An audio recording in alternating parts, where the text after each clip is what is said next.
Je m'adresse à vous avec un cœur plein d'amour.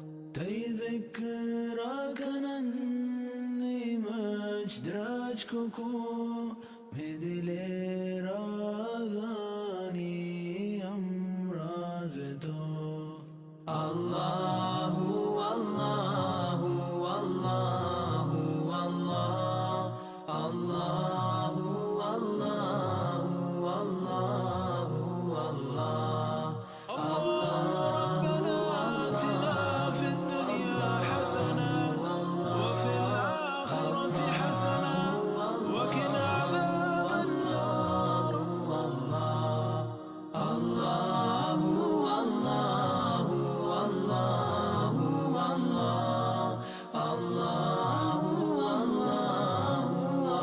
والله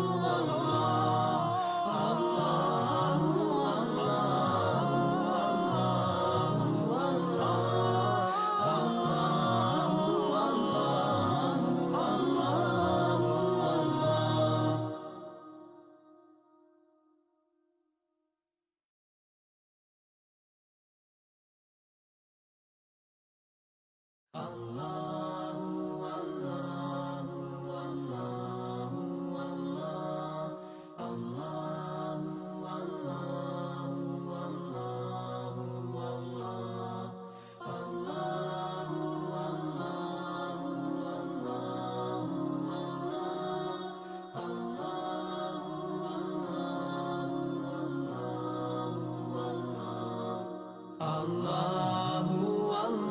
والله والله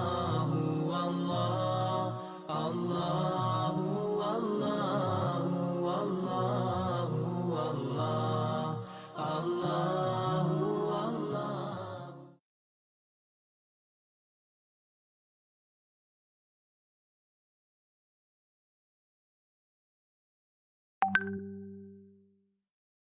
Bismillahirrahmanirrahim. Rabbi shrah li sadri wa yassir li amri wahlul 'uqdatan min lisani yafqahu qawli. Subhanaka la ilma lana illa ma 'allamtana innaka antal alimul hakim wa la 'udwana illa 'alal zalimin amma ba'du. Qala Allah Ta'ala fil kitabihil aziz. Ba'da a'udzu billahi minasy syaithanir rajim. Bismillahirrahmanirrahim. Inna a'tainakal kautsar fasalli li rabbika wanhar inna syani'aka huwal abtar. Alhamdulillah, puji dan syukur kita kepada Allah Subhanahu wa taala. Tuan-tuan yang dirahmati Allah, malam ini merupakan malam sesi yang keempat untuk sama-sama kita melihat, untuk sama-sama kita merenung, untuk sama-sama kita bermuhasabah dalam keadaan pandemik yang masih belum reda, dalam keadaan pandemik yang masih dalam keadaan teragak-agak. Apakah di situ telah pun kita jumpa, kata orang tu, obat yang dapat mengobati penyakit COVID, atau bagaimana keadaan kita menuju perjalanan kita pada tiap-tiap hari. Kita pasti menanti untuk melihat berapakah jumlah yang terkena dengan wabak COVID-19 dan berapakah jumlah di kalangan komuniti yang ada, di kalangan work yang pemegang pas pekerja dan sebagainya. Kita masih berada dalam keadaan yang masih seharusnya kita berjaga-jaga. Dalam keadaan kita melaksanakan ibadah korban, mudah-mudahan ianya menjadikan suatu amal jariah. Mudah-mudahan ia menjadi satu amal kebajikan untuk kita mendekatkan diri kepada Allah Subhanahu wa taala. Dan mudah-mudahan sepanjang perkongsian kita hari ini masuk minggu yang keempat, mudah-mudahan memberikan serba sedikit pengajaran.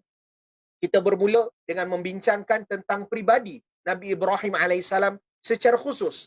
Kita melihat bagaimana sifat, bagaimana sikap Nabi Ibrahim AS di sisi Allah Subhanahu Wa Taala. Sehingga kan Allah mengangkat, Allah meletakkan Nabi Ibrahim sebagai Al-Khalil, sebagai orang yang dikasihi, sebagai kekasih Allah Subhanahu Wa Taala. Dan tuan-tuan yang dirahmati Allah, kalau katalah kita dapat mengulang serba sedikit pada minggu yang pertama, ketika mana kita membicarakan tentang pribadi Nabi Ibrahim AS, saya mengajak kepada tuan-tuan dan puan-puan, para penonton yang melihat live ini ataupun selepas ini, untuk kita sama-sama memerhatikan antara salah satu sifat, antara salah satu peribadi Nabi Ibrahim alaihissalam adalah yang termaktub di dalam surah Al-Baqarah. Allah Subhanahu wa taala menyatakan, ba'da a'udzubillahi minasyaitonir rajim, dalam ayat yang ke-131.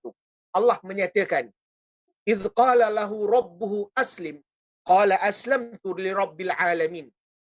Ketika mana Allah Subhanahu wa taala menyatakan, tunduk patuhlah, Nabi Ibrahim menjawab, aku tunduk patuh kepada Tuhan semesta alam. Qala aslamtu lirabbil alamin. Kita mengambil suatu pengajaran, kita melihat bahawasanya sikap Nabi Ibrahim alaihissalam ketika mana Allah memerintahkan kepadanya untuk tunduk dan patuh. Nabi Ibrahim tunduk dan patuh dan menyerah diri kepada Allah Subhanahu wa taala dalam keadaan apa sekalipun. Sebagai seorang yang beriman, sebagai seorang yang muslim, kita juga harus mengikut sifat, perangai, sikap, akhlak Nabi Ibrahim, bahawasanya melihat kehidupan kita ini adalah saya tunduk dan patuh. Walaupun sekalipun kita menyatakan begini tuan-tuan, dalam keadaan kita nak mengikut tunduk dan patuh seperti mana Nabi Ibrahim alaihissalam, kita mengambil contoh. Saya sebagai seorang pekerja yang hanya sebagai seorang technician yang membetulkan lift. Bagaimana tunduk dan patuhnya saya ingin mengikut seperti mana Nabi Ibrahim alaihissalam? Jawapannya adalah ketika mana kita membetulkan, kita kata orang tu melaksanakan kerja-kerja maintenance, ketika mana diberikan amanah tersebut, maka laksanakanlah amanah tersebut dengan tunduk dan patuh pada SOP yang telah ditentukan.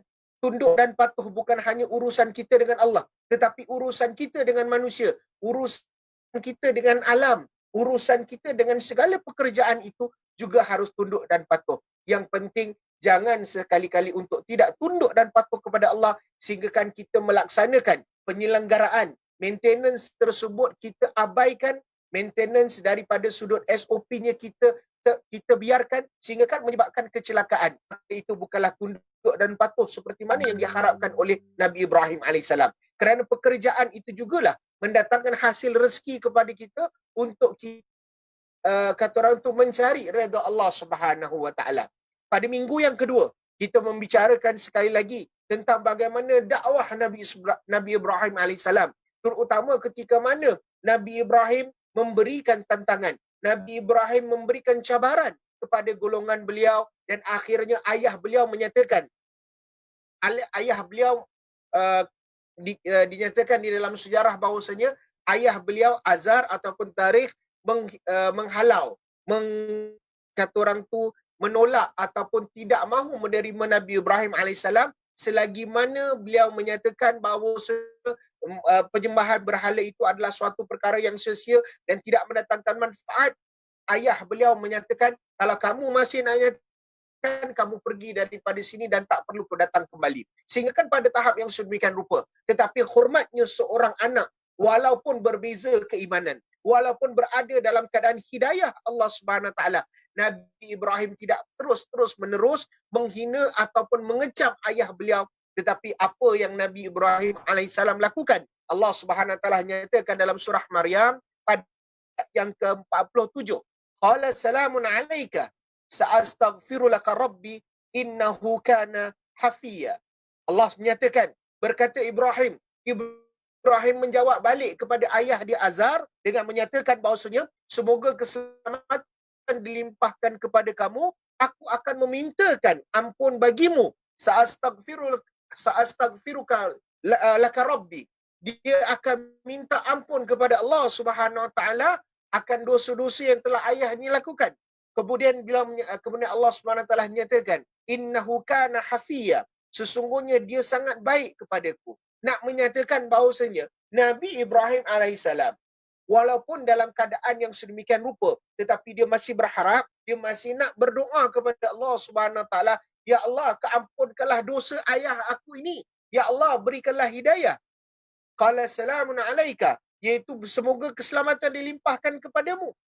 Nabi Ibrahim selagi mana walaupun dalam keadaan yang sedemikian rupa, dia tetap berdoa kepada Allah supaya berikan keselamatan, berikan limpah kurnia, berikan hidayah kepada ayahnya. Tetapi takdir Allah menentukan bahawasanya ayah beliau iaitu Azar tidak pun memeluk agama yang telah dibawa oleh Nabi Ibrahim alaihissalam. Itu adalah hakikat di dalam sejarah, tuan.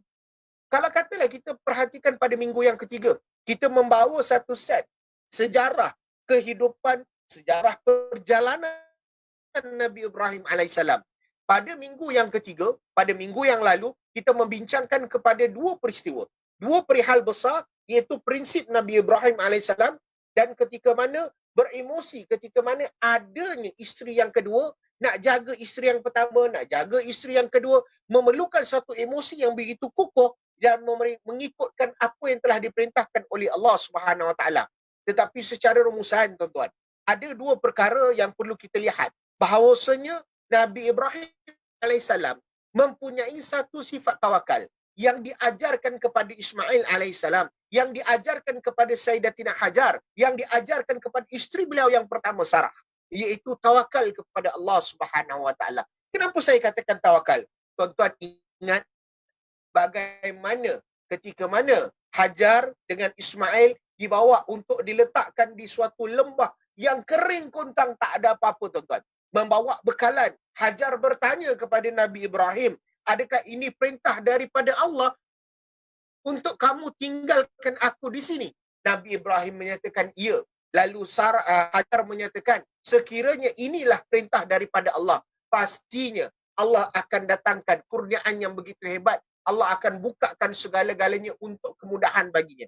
Tuan-tuan, sifat tawakal adalah sesuatu perkara yang kita usaha, yang kita laksanakan dahulu dan kemudian kita berserah kepada Allah Subhanahu Wa Taala. Bukan tidak berusaha dan kemudian hanya terusan menyatakan bahawasanya saya tawakal, saya serahkan pada Allah Subhanahu Wa Taala. Berusaha dahulu, barulah kita bertawakal kepada Allah Subhanahu Wa Taala. Namun dalam masa yang sama, ada sesuatu ayat, ada ayat Allah Subhanahu Wa Taala dalam suratul Baqarah pada ayat yang ke-125. Prinsip dan emosi. Emosi ketika mana meninggalkan anak dan isteri, terpaksa memisahkan. Ketika itu dinyatakan bahawasanya Nabi Ismail ataupun Ismail ibn Ibrahim masih berada dalam keadaan bayi yang masih menyusu. Kita pun bagi mereka yang mungkin baru dapat anak, mungkin ada yang baru dapat cucu pertama dan sebagainya, mungkin rindu untuk menatap, mungkin rindu untuk bersama, nak bermain dengan yang namanya bayi. Tetapi Ibrahim dengan dalam keadaan emosi yang begitu kukuh kerana perintah daripada Allah, terpaksa meninggalkan anak dan isteri dalam keadaan yang sebegidemikian rupa atas perintah Allah Subhanahu Wa Taala. Tetapi di situ adanya emosi rindu, adanya emosi sesuatu perkara. Hari ini kita masuk pada tanggal 4 Zulhijjah. Bagi mereka yang dahulu-dahulu, yang tahun-tahun yang sudah yang dapat menunaikan ibadah haji, ini adalah masa-masa keberangkatan masyarakat, terutamanya bagi orang yang ada di Singapura, jemaah Singapura untuk berangkat menunaikan ibadah haji. Tetapi pada tahun ini, ianya merupakan suatu keadaan yang begitu tertekan sehingga kan menyebabkan semua keberangkatan dibatalkan seluruh dunia. Namun begitu, tuan-tuan, bagi mereka yang belum berkesempatan untuk menunaikan ibadah haji, tetapi bagi mereka yang menunaikan ibadah umrah, pasti kita akan rasa rindu. Melihat Kaabah dengan jarak yang begitu dekat, kita dapat bertawaf, kita dapat solat 5 waktu di dalam Masjidil Haram, dekat dengan Baitullah, doa tempat doa yang paling mustajab. Tetapi Allah datangkan kerinduan. Rupa-rupanya Allah memerintahkan Nabi Ibrahim dibantu oleh Nabi Ismail untuk membina Kaabah, untuk menjadikan sekitar itu sebagai Baitullah, untuk menjadikan keliling itu sebagai Baitul Atiq, sebagai satu kerinduan. Allah Subhanahu Wa Taala nyatakan dalam suratul Baqarah pada ayat yang ke-125, Allah nyatakan apa dia, tuan-tuan? Allah nyatakan wa iz ja'alnal baita mathabatan linnas wa amnan wattakhidhu min maqami Ibrahim musalla ila akhir ayat. Seperti mana saya tekankan kepada minggu yang lalu, pada sesi yang ketiga, saya menyatakan rindunya kita pada Baitullah, rindu ketika mana melihat Kaabah harus ditutup, Masjidil Haram tidak dibenarkan sesiapa masuk. Kita menitiskan air mata untuk melihat. Dan hari ini masuk pada 4 Zulhijjah, keadaan Masjidil Haram masih sepi.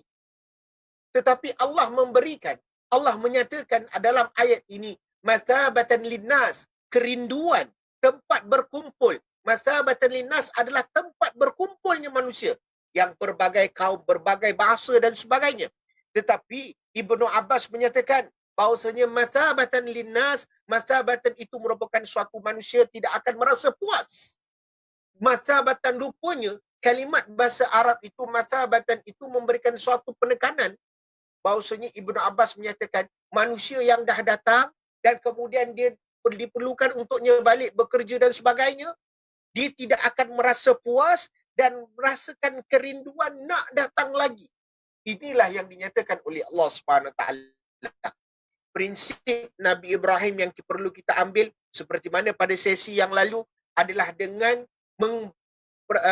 belajar untuk bertawakal dan kemudian kata orang tu emosi kita pada minggu yang ketiga yang perlu kita ambil sebagai pengajaran adalah bagaimana kita harus merasakan bahawasanya rindu kita ke Baitullah itu bukan suatu kerinduan yang hanya buatan manusia, tetapi itu adalah perintah daripada Allah. Bila mana manusia yang dah pun pernah menjejakkan kaki ke Baitullah, walaupun dalam keadaan administrasinya, dalam keadaan harga yang mungkin akan meningkat naik seperti mana yang tidak dijangka-jangkakan, selepas sekiranya dibenarkan untuk para jemaah umrah memasuki kota Mekah, pasti harga akan melonjak naik. Dan pastinya itu tidak menggagalkan kerinduan kita untuk berada di tanah haram, untuk berada dekat dengan Baitullah.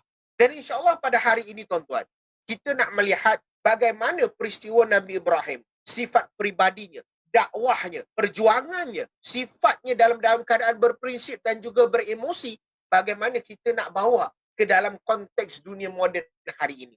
Bagaimana kita nak merasakan bahawasanya ketaatan kita, tunduk dan patuh kita ketika mana kita melaksanakan ibadah korban, bagi mereka yang melaksanakan ibadah korban, bagi mereka yang belum berkemampuan untuk melaksanakan ibadah korban, mungkin ini adalah suatu permulaan untuk kita melihat bahawasanya tahun hadapan saya nak melakukan ibadah korban. Saya akan berusaha pada hari ini, bermula pada tanggal 4 Zulhijjah, bermula pada tanggal 5 Zulhijjah, untuk saya sama-sama memperbaiki bagaimana saya nak melaksanakan apa yang terbaik untuk kita sama-sama menjadi manusia, menjadi hamba Allah yang taat untuk berjaya di sisi Allah Subhanahu Wa Taala. Tuan-tuan, ketika mana kita menyatakan Allah berikan kita rezeki, Allah berikan kita keupayaan untuk adanya harta dan terdetik ke dalam hati kita bahawasanya saya nak melakukan ibadah korban. Tidak kisah ibadah korban yang dilakukan di mana. Baik bagi masyarakat Islam Singapura yang melakukan ibadah korban yang di Australia, kemudian akan dibawa balik dagingnya, yang melakukan ibadah korban yang berada di luar negara dan tak bawa balik, yang hanya bawa baliknya adalah sekadar pembuktian bahawasanya ibadah korban kita telah dijalankan dengan amanah dan mengikut syarat, tertib dan sebagainya. Namun begitu, Allah Subhanahu Wa Taala menyatakan ketika mana kita melakukan ibadah korban, bukan hanya sekadar mengambil daripada peristiwa Nabi Ibrahim, tetapi mengambil motivasi, mengambil semangat daripada apa yang telah Allah Subhanahu Wa Taala nyatakan di dalam Al-Quran pada surah Al-Hajj pada ayat yang ke-34. Seperti mana pada minggu-minggu yang sudah, tuan-tuan, saya mengajak kepada tuan-tuan ketika mana kita membicarakan Al-Quran, tuan-tuan ambil Al-Quran untuk menyemak, untuk melihat terjemahan yang telah dinyatakan di terjemahan Al-Quran tersebut dan apa yang perlu dilakukan, apa yang perlu dilaksanakan, apa yang untuk kita melihat bahawasanya ayat Al-Quran ini sebenarnya suatu petunjuk yang memang tak ada kebengkokan. Suatu petunjuk yang kalau kata kita ikut dengan tertibnya, sebagai seorang yang beriman, pasti akan ada hikmah yang begitu besar. Begitu juga bagi mereka yang melakukan ibadah korban. Perhatikan kepada ayat suratul Hajj, pada surah yang ke-22, pada ayat yang ke-34. Allah Subhanahu Wa Taala nyatakan, ba'da a'udzubillahi minasyaitonir rajim, wa likulli ummatin ja'alna mansakan liyadhkura ismallah ala ma razaqahum min bahimatil an'am fa ilahukum ilahun wahid falahu aslimu wa basyiril mukhbitin. Allah Subhanahu Wa Taala nyatakan ayat yang begitu panjang, tetapi dalam seperti mana di dalam ayat yang panjang pasti ada pengajaran yang begitu penting. Allah nyatakan, dan bagi tiap-tiap umat telah kami syariatkan penyembelihan korban. supaya mereka menyebut nama Allah terhadap binatang ternak yang telah direzekikan Allah kepada mereka. Maka Tuhanmu lah, ya Tuhan yang Maha Esa. Kerana itu berserah dirilah kamu kepadanya dan berilah khabar gembira kepada orang-orang yang tunduk patuh kepada Allah Subhanahu wa taala. Jadi tuan-tuan, ibadah korban yang kita laksanakan bukan hanya ada pada zaman Nabi Ibrahim alaihissalam, tetapi ianya adalah seperti mana yang Allah kan nyatakan, walikulli ummatin ja'alna mansikan liyadhkura smallah, dan bagi tiap-tiap umat telah kami syariatkan pembelihan. Setiap syariat, setiap agama yang diturunkan oleh Allah Subhanahu Wa Taala kepada para anbiya, kepada para rasul, pasti ada ibadah korban. Dan ketika mana kita mengambil agama Islam, kita beragama Islam, kita mempelajari daripada Nabi Muhammad sallallahu alaihi wasallam, Nabi Muhammad sallallahu alaihi wasallam mengambil sebisat, mengambil apa yang telah ditinggalkan oleh Nabi Ibrahim alaihissalam sebagai suatu amalan pada tiap-tiap tahun atas arahan daripada Allah Subhanahu Wa Taala. Tetapi apakah tujuan paling besar ketika mana kita melakukan ibadah korban pada tiap-tiap tahun? Adakah kerana sijilnya yang kita minta, yang kita gantung sebagai sijil, seolah-olah itu adalah sijil pendidikan? Atau apa yang sebenarnya kita cari ketika mana kita melakukan ibadah korban? Adakah kita melakukan ibadah korban hanya kerana menyatakan bahawasanya aku ada harta, maka aku laksanakan? Tetapi apa yang Allah Subhanahu Wa Taala memberikan di sini? Ada dua kalimat. Ada dua perkataan yang perlu diperhatikan. Pada penghujung ayat dalam surah Al-Hajj, pada ayat yang ke-34, ketika mana Allah Subhanahu Wa Taala menyatakan, fa ilahukum ilahun wahid falahu aslimu wa basyiril mukhbitin. Allah menyatakan, kerana itu berserah dirilah kamu kepadanya dan berikanlah khabar gembira kepada orang-orang yang tunduk patuh. Kenapa aslimu? Kenapa mukhbitin?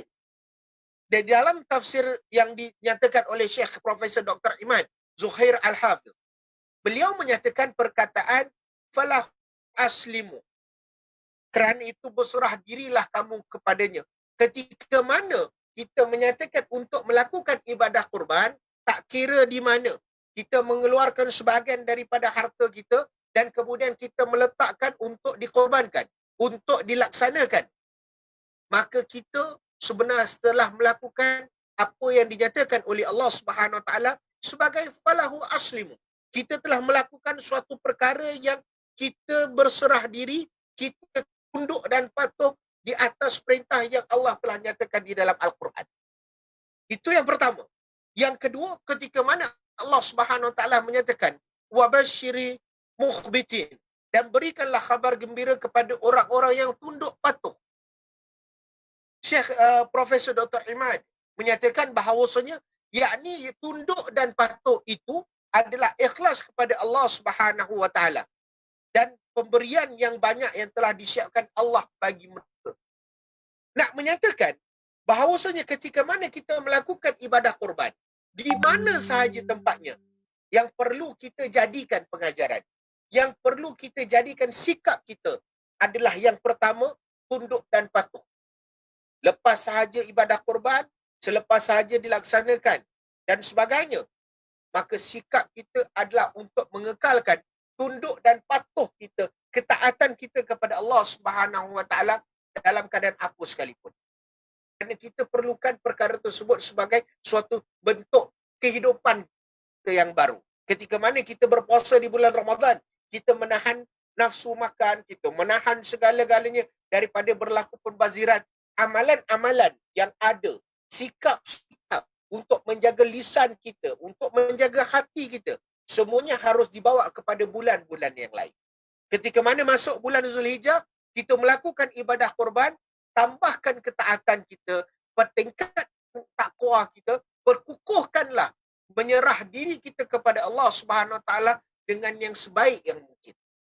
Dan supaya wabasyir mukhbitin, dan berikanlah khabar gembira kepada orang yang tunduk patuh. Ketika mana Dr. Syekh Profesor Dr. Imad Zuhair menyatakan, mensyarahkan, memberikan penjelasan kepada ayat tersebut, tunduk dan patuh itu membenarkan keikhlasan kita kepada Allah Subhanahu Wa Taala, maka Allah akan tambahkan. Maka Allah akan berikan pertambahan rezeki. Dan malahan antara sikap yang perlu ada bagi orang yang melakukan ibadah kurban. Dr. Wahbah Zuhaili dalam tafsir Al-Wajiz beliau menjelaskan bahawasanya sikap yang perlu ada bagi seorang hamba yang melakukan tunduk dan patuh itu adalah mengatakan sebagai sikap sifat tawadu, merendah diri. Merendah diri dalam keadaan bahawasanya bukan menunjuk-nunjuk pada harta yang ada, bukan merasakan riak dan sombong dan sebagainya daripada sudut sikap kita bersama manusia. Tetapi adalah ketika mana kita telah melakukan ibadah korban, maka rendahkanlah diri kita sederendah yang mampu, walaupun dalam keadaan apa sekalipun, rendahkan dan berbalikkanlah kepada Allah Subhanahu wa taala. Ketika mana kita menyatakan bahawasanya pelaksanaan ibadah korban itu bergantung kepada rezeki. Ada rezeki yang boleh kita laksanakan, maka kita laksanakan. Ketika mana kita mampu untuk melakukan suatu ibadah korban itu untuk ahli keluarga kita, dipersilakan. Ustaz, saya tahun ni saya nak buat diri saya dan kemudian saya ada rezeki lebih, saya nak kata orang tu, saya nak sponsor siapa ahli keluarga kita. Quraba, antara orang yang paling dekat dengan kita yang belum berkemampuan, kita siapkan harta kita, sebagian harta kita, kita lakukan ibadah korban itu untuk si fulan yang belum berkemampuan, itu juga merupakan suatu amalan yang cukup mulia dan cukup kita bersedia untuk berkorban pada orang lain yang kurang berkemampuan. Dalam hal ini, itu adalah rezeki. Kita hulur, kita membantu, kita melakukan amal kebajikan. Tuan-tuan yang melakukan ibadah korban di luar negara, yang mungkin pada negara-negara yang memerlukan dan sebagainya, bagi kawasan yang mungkin berkekurangan, mungkin tak dapat makan daging dan sebagainya, kita telah melakukan bukan hanya sekadar tunduk dan patuh, bukan hanya sekadar ikhlas kepada Allah, tapi kita telah melakukan amal kebajikan, berkongsi serba sedikit daripada harta yang ada untuk memberikan kepada mereka yang ada di luar sana sedikit cebisan daripada harta kita kepada ibadah korban, mereka dapat rasa itu adalah daging korban. Jadi tuan-tuan, ketika mana kita merasakan bahawasanya melakukan ibadah korban, apakah ianya suatu perkara yang sunat atau wajib? Allah Subhanahu wa taala menyatakan di dalam Al-Quran, dalam keadaan berbagai-bagai perkataan, berbagai-bagai rupa bentuk, kerana bahasa Arab ni indah. Kalau katalah di dalam Al-Quran tadi, di dalam surah Al-Hajj pada ayat yang ke-34, Allah cuma hanya menyatakan bahawasanya walikulli ummatin ja'al mansikan liyadhkuru ismallah ala ma razaqahum min bahimatil an'am. Menyebutkan bahawasanya itu bahimatil an'am, binatang ternak yang telah diberikan oleh Allah Subhanahu wa taala. Maknanya kalau katalah kita dalam hari ini, kita tak ada binatang ternak, tapi kita membeli binatang ternak melalui hasil rezeki yang kita ada, Allah berikan. Allah menyebut dalam ayat surah Al-Hajj pada ayat tersebut sebagai bahimatul an'am, binatang ternak untuk dikorbankan, untuk disembelihkan. Tetapi dalam satu ayat yang begitu ringkas, dalam ayat yang begitu, yang boleh kita nyatakan sebagai ayat yang paling pendek di dalam Al-Quran, yang ada dalam suratul Kautsar. Seperti mana pada awal saya pembukaan, pendahuluan, saya membaca 3 ayat yang paling ringkas. Di mana 3 ayat ini, tuan-tuan, harus kita perhatikan bagi mereka yang telah berkorban ataupun bagi mereka yang belum berkemampuan untuk berkorban. Perhatikan bahawasanya ayat surat Kautsar ini sebagai satu peringatan. Suratul Kautsar ini sebagai suatu yang Allah nak mengajak manusia untuk ketika mana aku berikan kamu rezeki yang melimpah ruah, maka jangan sekali-kali kamu lupa untuk menjambatankan, untuk melaksanakan sesuatu untuk dekatkan diri kepada Allah Subhanahu wa taala. Allah nyatakan dalam ayat yang pertama, inna a'tainakal kautsar. Allah menyatakan kepada kita, sesungguhnya kami telah memberikan kepada kamu nikmat yang banyak.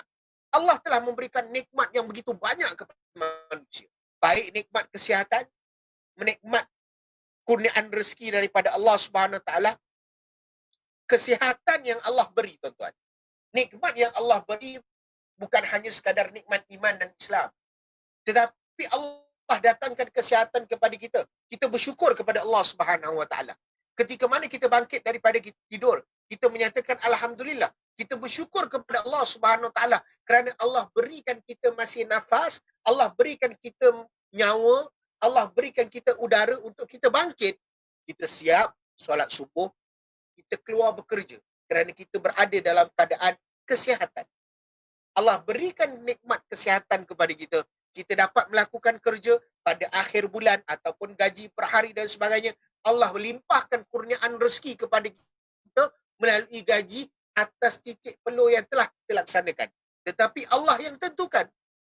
Itu adalah suatu perkara yang limpah ruah. Pada ayat yang kedua, Allah menyatakan, fasalli li rabbika wanhar. Allah menyebut, maka didirikanlah solat kerana Tuhanmu dan berkorbanlah. Wanhar. Dalam ayat ini Allah menyebut wanhar. Allah tak menyebut bahimatil an'am. Allah tak menyebut binatang ternakan. Tetapi Allah menyebut fasalli li rabbika wanhar, dan berkorbanlah. Walaupun dalam keadaan wanhar, dalam keadaan berkorban, ada sebahagian para ulama, para ahli tafsir menyatakan bahawasanya wanhar itu ataupun berkorban itu bukanlah hanya sekadar berkorban suatu perkara yang ibadah korban, tetapi berkorban nyawa, berkorban sifat dan sebagainya.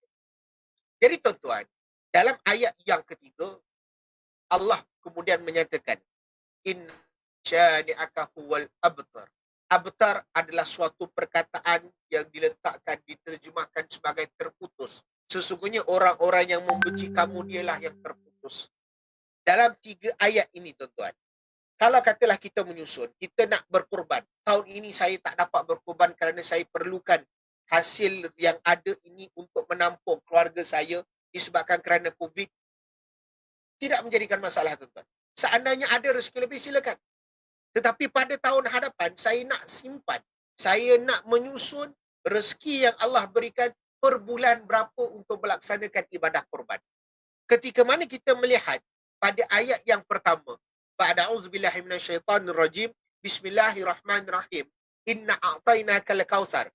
Bahawasanya Allah Subhanahu Wa Taala telah memberikan nikmat yang begitu banyak, dan ahli tafsir menyatakan ianya menjadi satu wajib untuk membalas nikmat yang telah dikurniakan oleh Allah Subhanahu Wa Taala.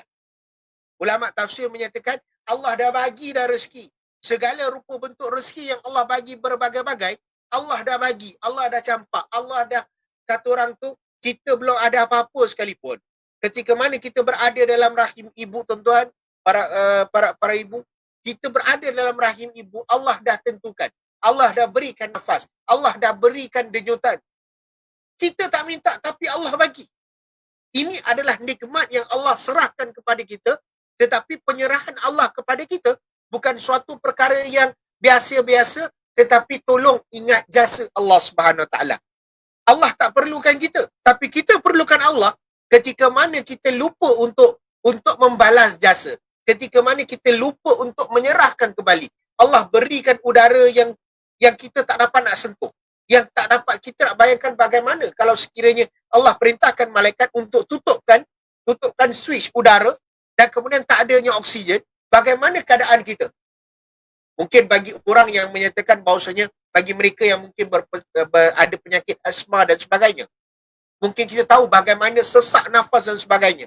Bagi orang yang mungkin pernah berhadapan dengan heart attack, penyakit jantung dan sebagainya, sesak nafas itu adalah suatu perkara yang menakutkan. Tetapi Allah dah berikan segala nikmat yang begitu besar, Allah dah berikan nikmat yang begitu luas kepada manusia, maka para ulama menyatakan bahawasanya, para ulama tafsir mengatakan, maka wajib untuk kita memberi ataupun membayar kembali, membalas kembali kenikmatan sebagai suatu jasa yang telah Allah tunaikan. Sebab tu Allah berikan sebagai satu jambatan. Sebab tu tadi saya menyatakan, ayat pertama, inna a'tainakal kautsar fasalli li rabbika wanhar, pada ayat yang kedua, itu merupakan suatu jambatan. Ianya merupakan satu jambatan. Allah dah berikan kurniaan, Allah turunkan kurniaan nikmat yang begitu luas kepada kita. Kita sebagai hamba yang kat bawah ni, yang menerima ni, laksanakan segala jasa untuk kita bayar balik kepada Allah Subhanahu taala. Tetapi Allah nyatakan apa jasa yang kamu perlu bayar balik? Apakah perkara yang perlu kamu lakukan untuk membayar balik nikmat-nikmat yang telah aku berikan? Allah cuma hanya nyatakan dua perkataan. Fasalli li rabbika wanhar. Maka tunaikanlah salat kepada Tuhanmu, kerana Tuhanmu, dan berkorbanlah. Allah cuma minta dua perkara, iaitu melaksanakan ibadah kepada Allah Subhanahu taala. Salat, fasalli li rabbika wanhar, fasalli li rabbika wanhar. Salat, korban. Salat, korban. Ketika mana kita menunaikan salat, ketika mana kita menunaikan ibadah korban, itu adalah ibadah, tuan-tuan. Lalu para ulama tafsir juga meletakkan bahawasanya yang perlu kita laksanakan, yang perlu kita bayar balik, yang perlu kita balas jasa Allah Subhanahu taala adalah dengan mempertingkatkan ibadah kita kepada Allah Subhanahu taala. Pada ayat yang ketiga, ini merupakan satu peringatan yang begitu besar. Kenapa saya menyatakan sebagai satu peringatan? Kerana dalam ayat tersebut menyatakan abtar, terputus. Kita tak nak seperti mana yang dinyatakan oleh para ulama tafsir, terutamanya dalam tafsir Ibn Katsir yang ditahqiq oleh Dr. Salah Abdul Fattah Al-Khalidi. Beliau menyatakan bahawasanya abtar itu merupakan adalah orang yang terputus dari kebaikan dan kemenangan. Dan malahan itu adalah merupakan dibayangkan, diberikan gambaran kepada orang yang tidak beriman, yang terputus. Dan malahan sebahagian ulama tafsir menyatakan abtar itu adalah merujuk kepada orang kafir, orang yang tidak beriman, terputus keturunannya. Tetapi kalaulah dilihat daripada sudut tahqiq ataupun dilihat daripada sudut beberapa tafsir yang lain, abtar itu merupakan suatu peringatan daripada Allah Subhanahu taala kepada kita sebagai manusia, jangan sekali-kali memutuskan diri dengan Allah.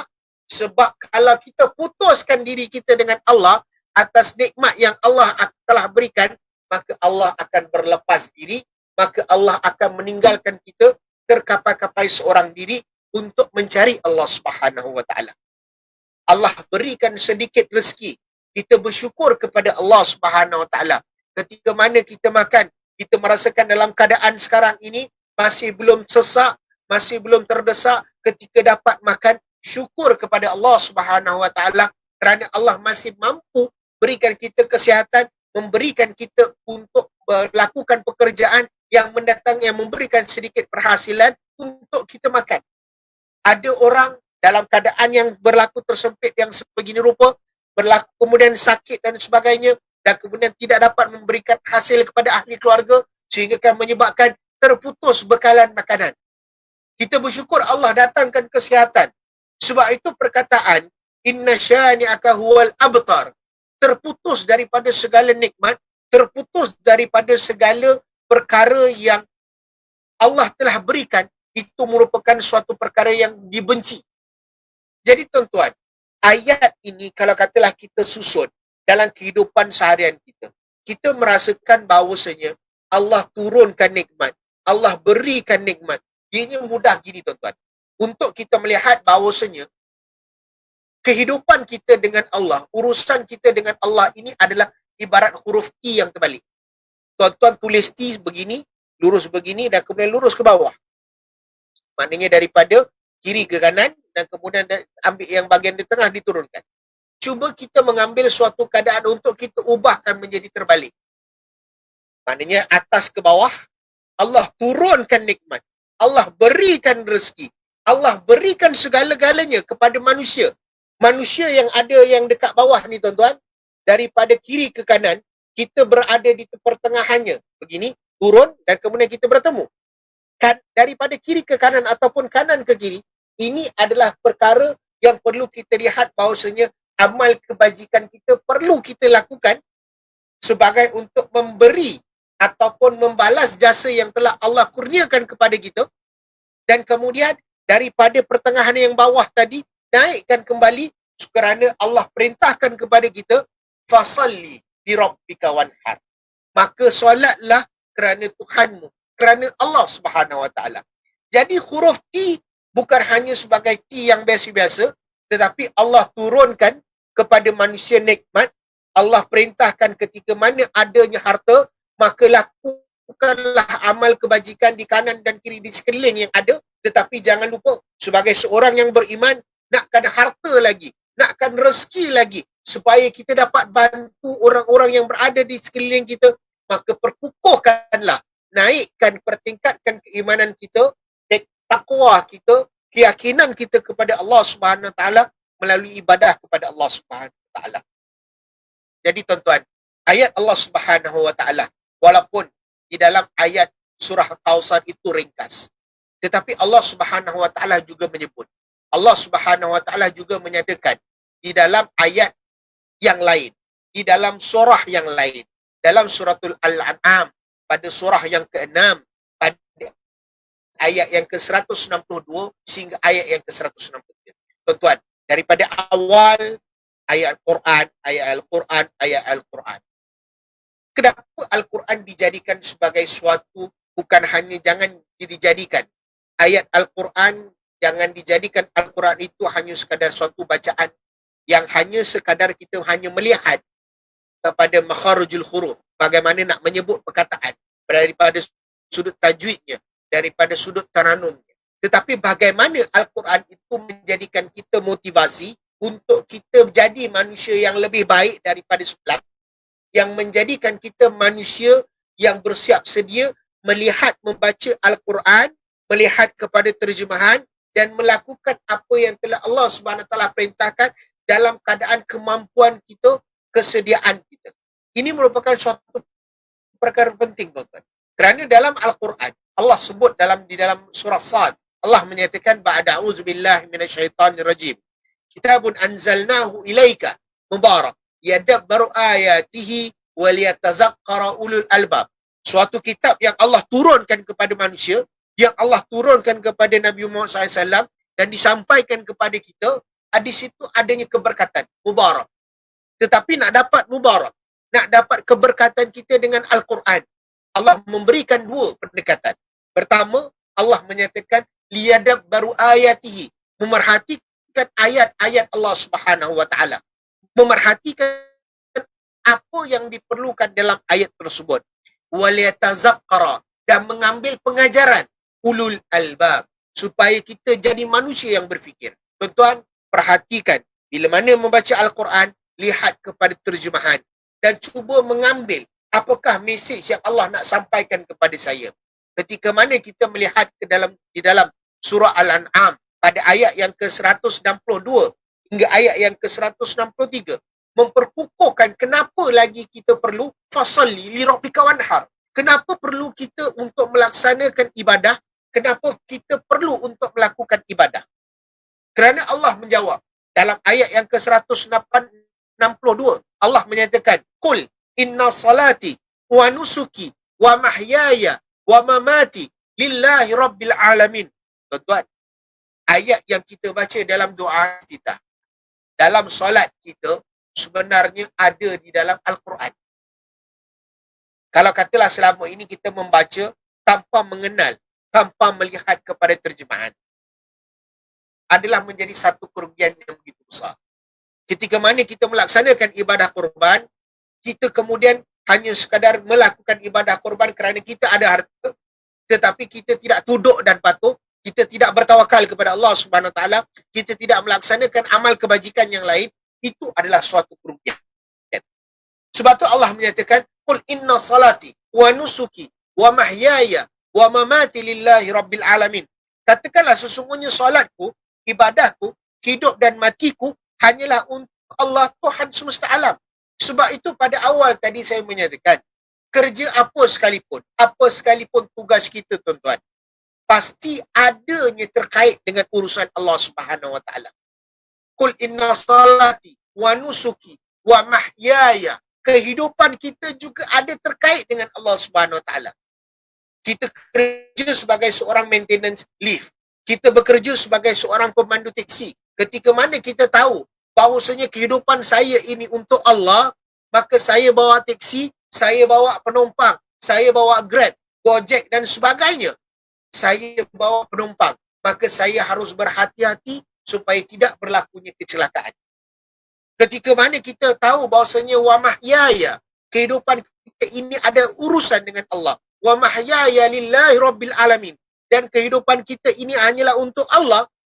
Maka ketika mana kita berniaga di pasar, jangan sekali-kali menipu dengan timbangan. Ketika mana kita berniaga dengan menjual makanan, wa mahyaya lillahi rabbil alamin, dan kehidupan kita adalah untuk Allah Subhanahu wa taala, jangan sekali-kali charge, menentukan harga dengan berlipat kali ganda, kerana kita akan menekan orang yang di akhir pembeli tadi. Ustaz tak boleh untung ke? Boleh ambil untung, tetapi jangan sampai melampaui batas. Ketika mana kita bertugas sebagai kata orang tu the frontliners, sebagai seorang nurse, sebagai polis dan sebagainya, ketika mana wa mahyaya lillahi rabbil alamin, kita bertugas sebagai frontliner, sebagai seorang nurse, menjaga pesakit, itu merupakan suatu perkara yang cukup. Allah dah berikan amal kebajikan. Sebab apa? Sebab antara sunnah yang Nabi galakkan, antara perbuatan akhlak Nabi yang galakkan, apa dia? Ziarah orang sakit. Seorang doktor, seorang nurse, dia tak perlu nak cari orang sakit, tuan-tuan. Tetapi tiap-tiap hari dia bertemu dengan orang yang sakit.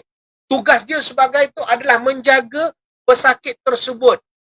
Pesakit tersebut tadi boleh hidup dalam keadaan ataupun membantu untuk memberikan kesihatan, ubat dan sebagainya, sebagai suatu perkara wa mahyaya lillahi rabbil alamin. Kehidupan kita adalah untuk Allah. Jangan nyatakan bahawa kehidupan saya tak ada kena dengan urusan Allah. Sebab kita menyatakan qul inna salati wa nusuki wa mahyaya lillahi rabbil alamin. Allah wa mahyaya wa mamati lillahi rabbil alamin. Solat kita, ibadah kita, hidup dan mati, semua ada urusan dengan Allah Subhanahu Wa Taala. Sebab tu Allah sebut dalam ayat yang ke-163. Sekali lagi Allah ingatkan kepada kita. Kalau dalam ayat surah Al-Kautsar pada ayat yang ketiga, Allah menyebut tentang al-abtar, terputus segala nikmat. Tetapi dalam ayat yang ke-163 Allah menyebut la syarikalah wa bizalika umirtu wa ana awwala muslimin. La syarikalah, dan jangan kamu mensyirikkan Allah Subhanahu wa taala. Jangan kamu menduakan Allah Subhanahu wa taala. Kita melakukan ibadah korban, agama yang terdahulu juga, tuan-tuan. Agama yang sebelum Nabi Ibrahim alaihissalam. Keadaan kata orang tu agama Rom sekalipun, tuan-tuan. Kerajaan Romawi sebagai contoh. Mereka juga melakukan ibadah korban. Tetapi ibadah korban mereka adalah untuk ketika mana disembelih kambing, dia akan menyembahkan kambing tersebut kepada pendeta ataupun kepada berhala yang bernama Zeus dan Hera. Mungkin pada dalam bulan Februari kebiasaannya akan ada satu perayaan, satu keramaian yang diambil secara meluas. Apa dia? Valentine's Day, tuan-tuan. Bagi orang muda mungkin dia tahulah, bagi orang-orang yang dah berusia dan sebagainya mungkin perkara tersebut tidak masuk di dalam kalender. Tetapi Valentine's Day mempunyai satu sejarah yang berbalik kepada waktu kerajaan Rom. Menyembelih kambing disembahkan kepada berhala. Kita, tuan-tuan, menyembelih kambing bukan kerana memberikan kepada berhala, bukan untuk disembahkan kepada berhala, tetapi menyembelih itu adalah di atas perintah Allah Subhanahu Wa Taala. Sebab itu, kalau katalah kita solat, dalam solat itu kita mensyirikkan Allah Subhanahu Wa Taala, ianya adalah merugikan. Ketika mana kita melakukan ibadah korban kita menyembelih adalah untuk disembahkan kepada berhala, disembahkan kepada alam ghaib dan sebagainya. Jangankan kambing, tuan-tuan. Kalau katalah ayam sekalipun, kita sembelih disebabkan kerana, maaf kata tuan-tuan, andai ada orang yang di luar sana, ketika mana dia ada gangguan dan sebagainya, berjumpa dengan seorang manusia yang menyatakan bahawasanya dia boleh menyembuh, carilah ayam dan kemudian sembelih untuk diserahkan kepada suatu perkara yang gaib, itu merupakan satu syirik kepada Allah Subhanahu Wa Taala. Ketika mana kita hidup, kita terlalu yakin dengan tangkal, Allah dah ingatkan la syarikalah. Ketika mana kita nak mati, tuan-tuan, Allah pun dah sebut la syarikalah. Jangan sekali-kali ketika mana dalam keadaan manusia yang susah nak nazak, tuan-tuan, jangan kita menyatakan Jangan kita ada terdetik, adakah fulan ini susah sangat dia nak nazak adalah adakah disebabkan kerana dia ada barang. Ni ada barang ni susah ni nak keluarkan. Kata orang tu nak kena halau dulu. Bawa sini kain buruk, bawa sini ayam daripada kampung dan sebagainya untuk dihalau sebagai contoh. Tapi itu adalah hakikat sesuatu yang berlaku, tuan-tuan. Sebab itu Allah menyatakan, "Qul inna salati wa nusuki wa mahyaya wa mamati lillahi rabbil alamin." Allah tegur manusia, la syarikalah. La syarikalah wa bidzalika umirtu wa ana awwalul muslimin. Dan nyatakanlah, dan demikian itulah diperintahkan kepadaku, dan aku adalah orang yang pertama-tama menyerah diri kepada Allah. Dalam ayat ini para ulama menyatakan tentang bagaimana sifat Nabi sallallahu alaihi wasallam. Kerana Allah menyatakan ataupun Nabi sallallahu alaihi wasallam menyatakan wa ana awwalul muslimin. Aku tak mensyirikkan Allah Subhanahu wa taala, aku menyerahkan segala-galanya kepada Allah Subhanahu wa taala, maka aku menyerah diri kepada Allah, akulah orang yang pertama menyerah diri kepada Allah Subhanahu wa taala. Tetapi dalam ayat ini, tuan-tuan, perkataan kul inna salati wa nusuki wa nusuk dinyatakan sekali lagi oleh Syekh Profesor Dr. Imad Zuhair Al-Hafiz. Beliau menyatakan nusuk itu adalah mempunyai kata jamaknya, iaitu kata asalnya adalah nasika, iaitu membawa maksud sembelihan. Dan pendapat lain mengatakan maknanya adalah ibadah. Jadi ada dia kata orang tu, Syekh Imad menyatakan bahawasanya perkataan wanusuki itu terbahagi kepada dua. Satu adalah ibadah, yang kedua adalah menyembelih ataupun berkorban. Jadi tuan-tuan, dalam Al-Quran berbagai-bagai bentuk ayat diguna pakai oleh Allah Subhanahu Wa Taala, tetapi membawa maksud yang sama di dalam bahasa Melayu kita adalah berkorban ataupun beribadah. Jadi tuan-tuan, kalaulah kehidupan kita kul inna salati wa nusuki wa mahyaya wa mamati lillahi rabbil alamin, kita dah serahkan diri kita kepada Allah Subhanahu Wa Taala, kita telah lakukan yang terbaik di sisi Allah Subhanahu Wa Taala, maka kita jaga akidah kita, kita jaga ketauhidan kita kepada Allah, jangan sekali-kali mensyirikkan Allah. Sebab itu tuan-tuan, ketika mana kita menunaikan ibadah haji, kerana ini adalah pada musim-musim, sekarang ini adalah 4 Zulhijjah, dan kemudian kita akan bertemu nanti pada 9 Zulhijjah, kita akan bertemu kepada 10 Zulhijjah, kita akan bertemu kepada 11, 12 dan 13. Dan ini adalah tarikh-tarikh penting dalam bagi mereka yang melakukan ibadah haji.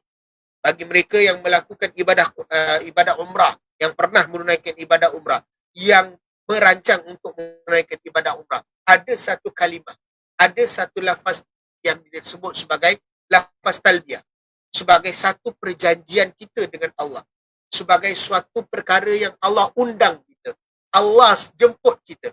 Kita merasa rindu dengan Kaabah, kita merasa rindu untuk berada dekat dengan Baitullah. Allah menyatakan, Nabi SAW mengajar melalui lafaz talbiyah, labbaik Allahumma labbaik, ya Allah, kami menyahut panggilanmu, ya Allah, kami menyahut panggilanmu. Sebab Allah yang tentukan untuk kita jejakkan kaki, baik yang menunaikan ibadah umrah ataupun ibadah haji, Allah yang tentukan. Allah undang kita, dan kita sambut undangan Allah. Kalaulah dalam ayat Al-Quran Allah kata qul inna salati wa nusuki wa mahyaya wa mamati lillahi rabbil alamin, dalam ibadah umrah kita telah tekankan labbaik Allahumma labbaik, labbaik la syarika lak. Kita menyatakan, ya Allah, aku menyahut seruanmu ya Allah, dan aku berjanji kepadamu ya Allah, la syarika lak, dan aku tak akan sekali-kali untuk mensyirikkan kamu. Kemudian disambung, innal hamda, sesungguhnya Allah berikan nikmat kepada manusia, wal hamda wa innal hamda wan ni'mata, Allah memberikan kepada kita kesyukuran, Allah datangkan kepada kita kenikmatan. Kemudian kita menyatakan kepada Allah Subhanahu Wa Taala sekali lagi pada bahagian akhirnya, la syarikalah, labbaik Allahumma labbaik, labbaik la syarika lak labbaik, innal hamda wan ni'mata laka wal mulk la syarikalah. Dalam lafaz talbiyah Allah tekankan kepada manusia untuk menyebut la syarikalah 2 kali. Perjanjian kita, kita sahut seruan Allah untuk menunaikan ibadah haji, untuk melakukan ibadah umrah, kita janji dengan Allah untuk tidak mensyirikkan Allah. Tetapi ternyata manusia terkadang lupa, terkadang leka, tuan-tuan, tetap berlaku syirik-syirik kecil. Para ulama secara umum menyatakan bahawasanya antara syirik kecil yang ada di dalam diri manusia adalah riak, adalah sombong. Jadi kita harus jaga-jaga, tuan-tuan. Qul inna salati wa nusuki wa mahyaya. Kehidupan kita untuk Allah, jangan sekali-kali adanya syirik kecil. Pengorbanan, kita lakukan ibadah korban, itu adalah atas perintah Allah. Supaya kita tahu, kita jaga untuk bayar balik jasa Allah. Dalam masa ketika mana kita bayar balik jasa Allah, kita ingat bahawasanya wa mahyaya, kehidupan ini adalah untuk Allah. Harta yang Allah bagi ni pun harta yang Allah pinjamkan seketika. Maka aku kembalikan kepada Allah untuk tidak mensyirikkan Allah Subhanahu wa taala. Kalau ditanya dalam konteks hari ini, tuan-tuan, bagaimana kita nak berkorban di luar musim berkorban, di luar 10 Zulhijjah, selepas 10 Zulhijjah, selepas 11 Zulhijjah, 12 hingga 13 Zulhijjah dibenarkan untuk melakukan penyembelihan. Selepas itu saat kita nak berkorban apa? Apakah perlu hanya terus mengeluarkan harta dan sebagainya? Allah memberikan. Saya melihat ayat ini, saya menilik, kata orang tu, melihat kepada tafsir dan sebagainya. Sekali lagi dalam surah Al-Hajj, pada ayat yang ke-77, Allah menyatakan, Ya ayyuhalladzina amanu, irqa'u wasjudu wa'budu rabbakum, waf'alul khair, la'allakum tuflihun. Kita selepas daripada musim korban, kita nak lakukan apa? Sebagai rasa tunduk dan patuh. Sebagai rasa satu ketaatan untuk kita nak berjaya bertemu dengan Allah Subhanahu Wa Taala di syurga Allah Subhanahu Wa Taala. Allah menyatakan, Ya ayyuhalladzina amanu, wahai orang-orang yang beriman. Allah tak nyatakan, Ya ayyuhan nas, wahai manusia. Ciri yang pertama Allah panggil, Ya ayyuhalladzina amanu, wahai orang-orang yang beriman. Apa yang Allah minta? Allah menyatakan, irqa'u, rukuklah, wasjudu, dan sujudlah kamu, wa'budu rabbakum, sembahlah Tuhan kamu, sembahlah Allah, waf'alul khair, dan perbuatlah kebajikan, la'allakum tuflihun, supaya kamu mendapat kemenangan. Selepas keluar daripada ibadah korban, maka apa yang perlu kita lakukan adalah, dalam ayat tersebut, tuan-tuan, saya telah memisahkan kepada 4 perkara. Yang disebut sebagai fizikal, yang disebut sebagai intellectual, disebut sebagai emotional, dan disebut sebagai spiritual. Ketika mana Allah Subhanahu Wa Taala, ini tugas kita. Selepas ibadah korban, nak buat apa? Apa korban yang perlu saya lakukan? Untuk kekalkan wa mahyaya lillahi rabbil alamin, supaya ketika mana saya dah dekat, wa mamati lillahi rabbil alamin, mati saya kepada Allah Subhanahu Wa Taala, mati saya kerana Tuhan, pasti ada sesuatu perbuatan, pasti ada satu amalan untuk saya dekat. Allah menyatakan dalam ayat surah Al-Hajj tadi, pada ayat yang ke-77, Ya ayyuhalladzina amanu, wahai orang-orang yang beriman. Ketika mana kita beriman, sebagai satu spiritual kita, kita ada satu kitab.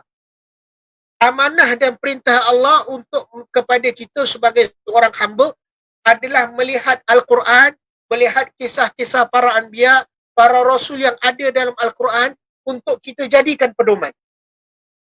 Ketika mana Allah Subhanahu Wa Taala nyatakan dalam Al-Quran, dalam surah Al-Hajj, Ya ayyuhalladzina amanu irqa'u wasjudu wa'budu rabbakum.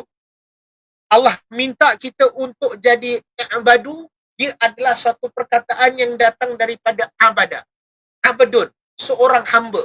Hamba ini sifatnya adalah sifat yang ada di dalam diri kita. Kita melaksanakan tugas kita apa sahaja dengan penuh sifat-sifat kehambaan. Merasa rendah dirinya kita. Ya ayyuhalladzina amanu, Allah perintahkan kepada kita untuk kita laksanakan. Membaca Al-Quran, melihat kepada kisah para anbiya yang ada di dalam Al-Quran. Ketika mana Allah Subhanahu Wa Taala menyatakan wa'budu rabbakum, dan sembahlah kepada Tuhan kamu.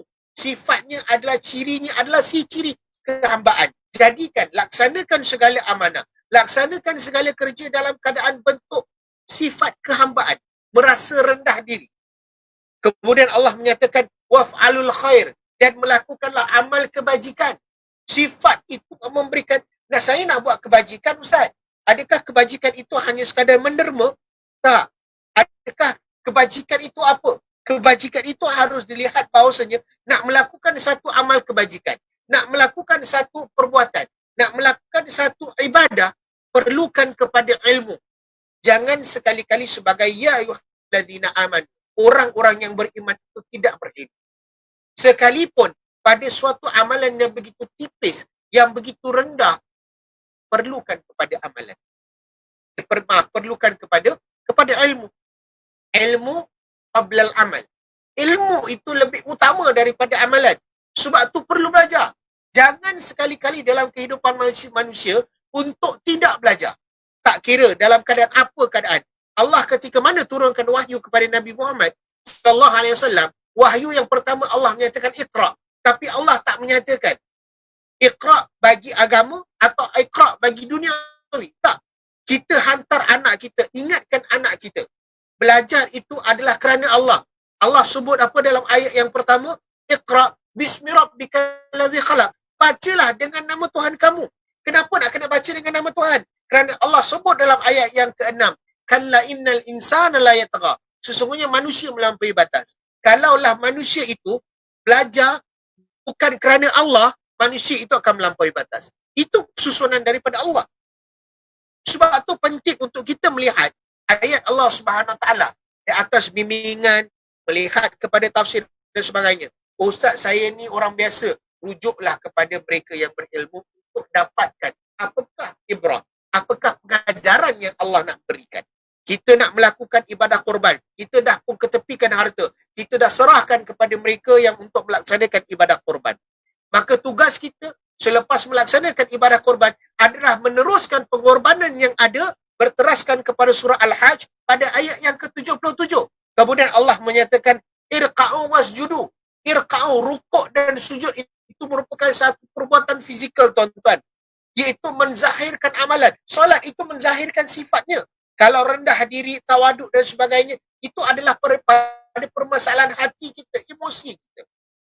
Dengan itu suatu perkara yang cukup begitu besar, bahawasanya Allah memberikan rupa bentuk yang ada.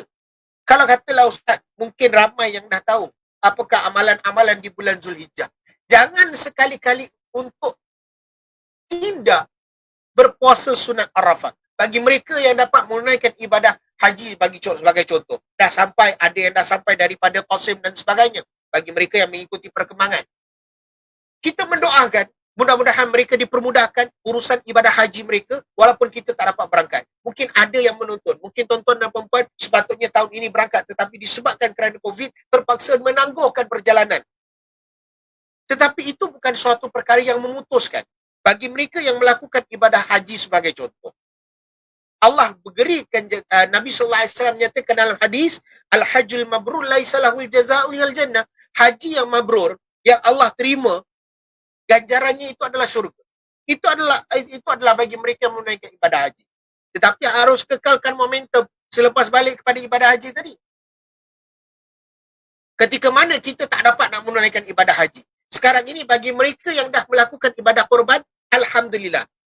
Bagi mereka yang melakukan ibadah, kata orang tu, belum ada rezeki, tetapi nak melakukan amal ibadah yang ada di dalam bulan Zulhijjah, antara yang paling besar adalah pada tanggal 9 Zulhijjah. Itu kalau katalah bergantung kepada keadaan di Singapura, kita berhari raya pada hari Jumaat, itu adalah pada tanggal 10 Zulhijjah, maka pada tanggal 9 Zulhijjah, iaitu pada hari Khamis, Allah memberikan satu nikmat yang begitu besar melalui Nabi sallallahu alaihi wasallam menyatakan dalam hadisnya, siyamu yaumun arafah ahtasibu 'ala Allah ayukaffira sanatil lati qabla wa sanatil lati ba'da. Allah nyatakan, ini merupakan hadis yang diriwayatkan oleh Muslim. Puasa sunat Arafah dapat menghapuskan dosa setahun yang lalu dan setahun yang akan datang. Tapi tuan-tuan jangan kita merasakan bahawasanya Allah dah ampun dah dosa tahun depan, maka kita boleh buat dosa kita, tak. Tetapi Allah nak bagi tahu ganjaran melalui Nabi sallallahu alaihi wasallam, melalui kalam Sayyidil Muhammad sallallahu alaihi wasallam menyatakan puasa sunat Arafah ini adalah pengorbanan, tuan-tuan. Ini adalah pengorbanan. Kita tak dapat, bagi mereka yang melakukan ibadah korban, lakukanlah juga sunat Arafah. Bagi mereka yang tak dapat melakukan ibadah korban, maka lakukanlah sunat Arafah.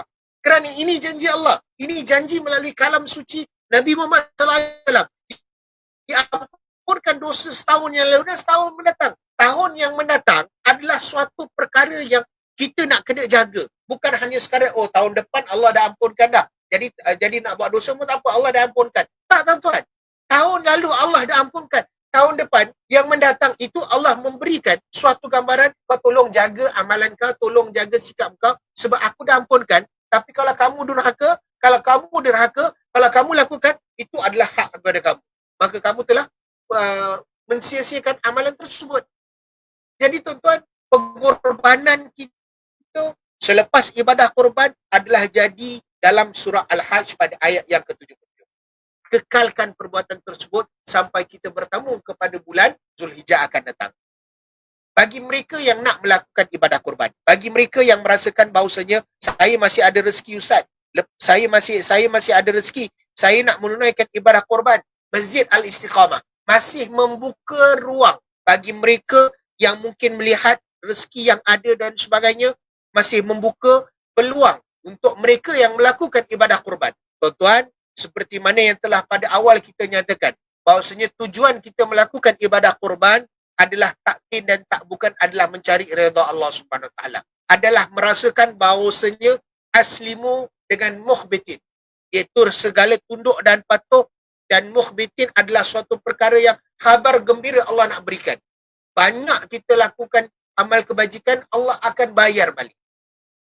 Ketika mana kita ada rezeki yang lebih, Masjid Al-Istiqamah masih melakukan, pendaftaran masih dibuka sehingga esok, tuan-tuan. Esok, iaitu pada tanggal 26 Julai, bagi mereka yang ingin melakukan ibadah korban dengan harga 210 bagi seekor kambing, ibadah korban akan dilakukan di Rohingya, akan dilakukan di Surabaya, akan dilakukan di Yaman dan juga Somalia.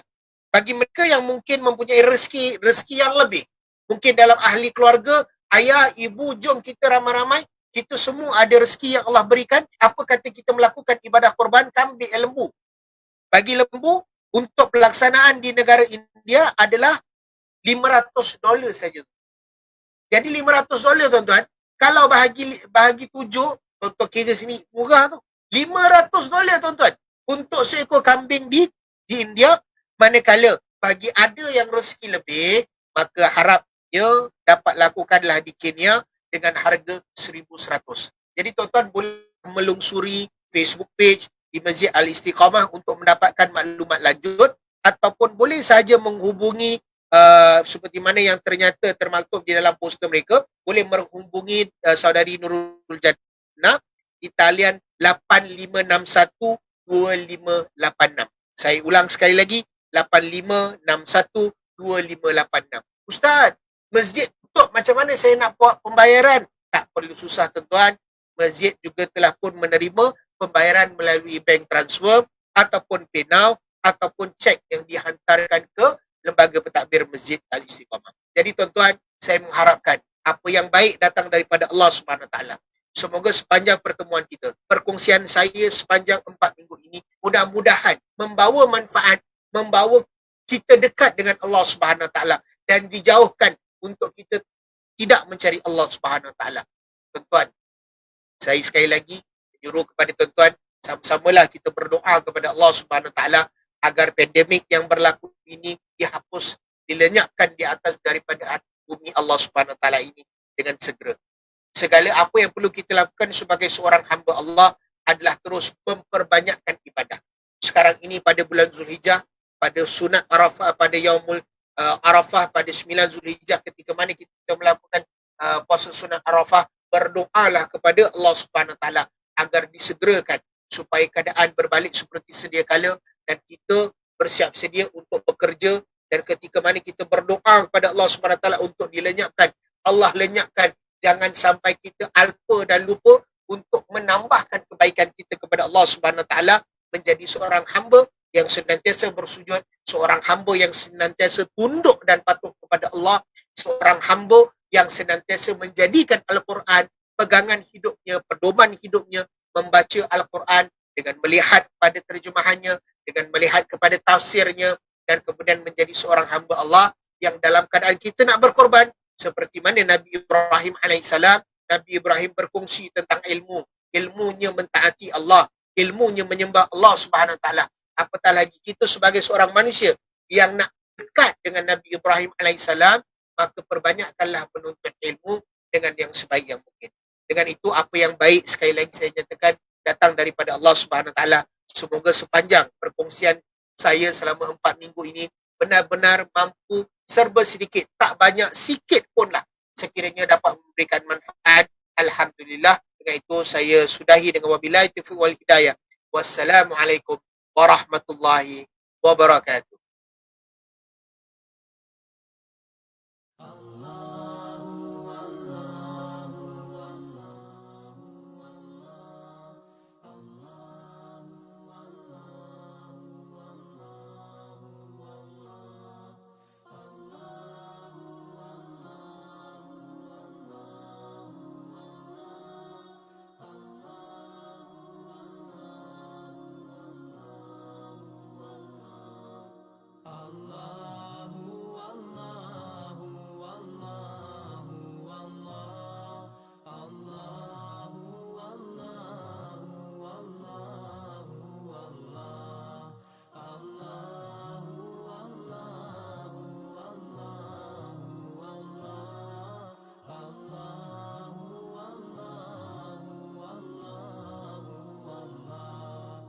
As I look to nature's beauty, dazzled am I, knowing everything calls on you, the Lord Most High.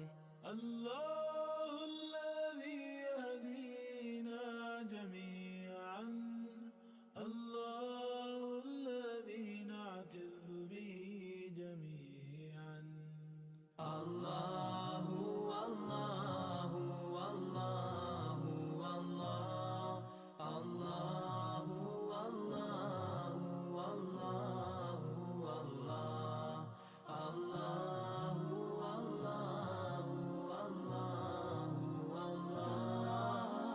الله والله والله والله रहमतें निछावर करता है तू, बरकतों से दामन भरता है तू. Wer ist der Mächtigste und der Barmherzigste?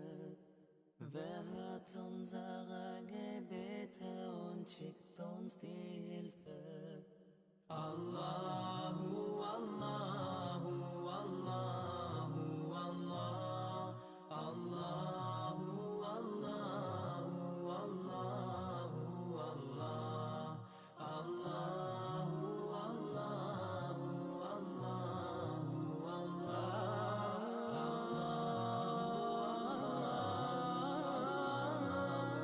Allahu, সৃষ্টি করেছ সুন্দর পৃথিবী, মানুষ পশু পাখি সাগর ও নদী. Beten to Allah, te adoren, beten, pray